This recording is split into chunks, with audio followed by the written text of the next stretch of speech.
On vous parle maintenant d'une autre industrie qui est bousculée en raison de décisions gouvernementales. Il s'agit du domaine de la construction et de la volonté d'Ottawa de réduire le nombre d'immigrants au pays. Une initiative qui crée des maux de tête pour un secteur d'activité à la recherche de nouvelles main-d'œuvre.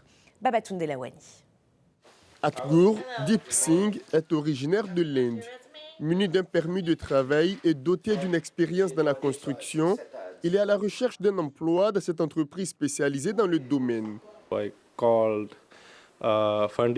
J'ai appelé Fondi Pro hier et j'ai su qu'ils recrutent. Je suis donc venu déposer mon CV, dit-il. Comme ce travailleur, une dizaine de nouveaux arrivants franchissent quotidiennement les portes de l'entreprise avec le même rêve. Mais cette affluence pourrait prochainement baisser à cause de la réduction des cibles d'immigration. Et cela au grand désarroi du propriétaire. Nous autres, nos travailleurs se retirent. C'est des baby boomers. Il y en a plus qui se retirent qu'il y en a qui rentrent dans les trades. Sauf faut les remplacer. Puis on n'a pas vraiment d'avenue pour remplacer. On a la Pump House et la City Hall.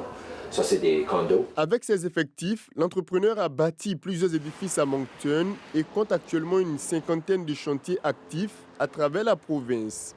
Mario Allais mesure l'impact de cette décision du fédéral sur ses activités.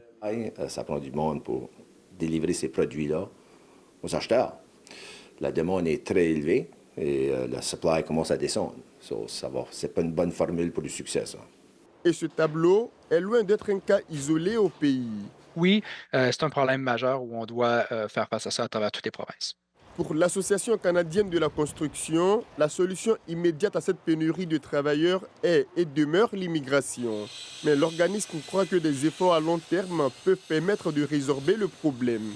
C'est de travailler avec les gouvernements provinciaux et fédéraux pour s'assurer que le milieu scolaire et que la perception de la construction soit améliorée. C'est quelque chose qu'on fait dans l'industrie, entre autres à Moncton et partout à travers le Canada, pour promouvoir les carrières en construction.